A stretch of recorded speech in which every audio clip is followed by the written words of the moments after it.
ഇന്ന് രണ്ട് മത്സരങ്ങൾ 3:30 പഞ്ചാബ് ബംഗളൂരുവിനെയും രാത്രി 7:30 ഡൽഹി രാജസ്ഥാനെയും നേരിടും. പ്ലേ ഓഫ് ഉറപ്പിക്കാൻ 4 ടീമിനും ജയം അനിവാര്യമാണ്. സൂപ്പർ സൺഡേയിൽ പ്ലേ ഓഫ് ബർത്തിനായി വമ്പൻ പോരാട്ടങ്ങൾ. ധരംശാലയിൽ കഴിഞ്ഞ തവണത്തെ ഫൈനലിസ്റ്റുകളായ റോയൽ ചലഞ്ചേഴ്സ് ബംഗളൂരുവും പഞ്ചാബ് കിങ്സും അവസാന 4-ൽ കണ്ണും നട്ട് കൊമ്പ് കോർക്കും. 12 കളിയിൽ 16 പോയിന്റുമായി നിലവിലെ ചാമ്പ്യന്മാരായ റോയൽ ചലഞ്ചേഴ്സിന്റെ ഒരു കാൽ ഇതിനോടകം പ്ലേ ഓഫ് സ്പോട്ടിലുണ്ട്. പഞ്ചാബിനെ പഞ്ചറാക്കി രണ്ടാം കാലുമൂന്നി അതൊന്ന് ഉറപ്പിക്കണം രജത് പാട്ടീദാറിനും സംഘത്തിനും. പഞ്ചാബ് കിങ്സിന്റെ തകർച്ച അവിശ്വസനീയമാണ്.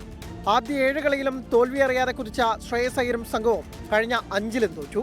13 പോയിന്റുള്ള പഞ്ചാബ് ശേഷിക്കുന്ന 2 കളിയും ജയിച്ച് പ്ലേ ഓഫിലെത്തിയില്ലെങ്കിൽ IPL ചരിത്രത്തിലെ തന്നെ വലിയ ദുരന്തങ്ങളിലൊന്നാകുന്നത്.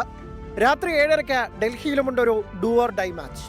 12 കളിയിൽ 10 പോയിന്റ് മാത്രമുള്ള ഡൽഹി ക്യാപിറ്റൽസിന് രാജസ്ഥാൻ റോയൽസിനെ തോൽപ്പിക്കാനായില്ലെങ്കിൽ പുറത്തേക്കുള്ള വഴിയൊരുങ്ങും.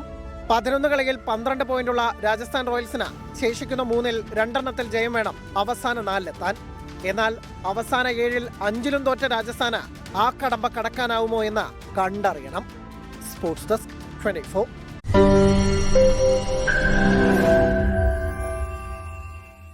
ലോകത്തെവിടെയായാലും ഏത് സമയത്തും 24 വാർത്തകളും ഓഗ്മെന്റഡ് റിയാലിറ്റി പാക്കേജുകളും എക്സ്പ്ലെയിനറുകളും വിശദമായി കാണാൻ ഞങ്ങളുടെ യൂട്യൂബ് ചാനൽ നിങ്ങൾക്ക് സബ്സ്ക്രൈബ് ചെയ്യാം.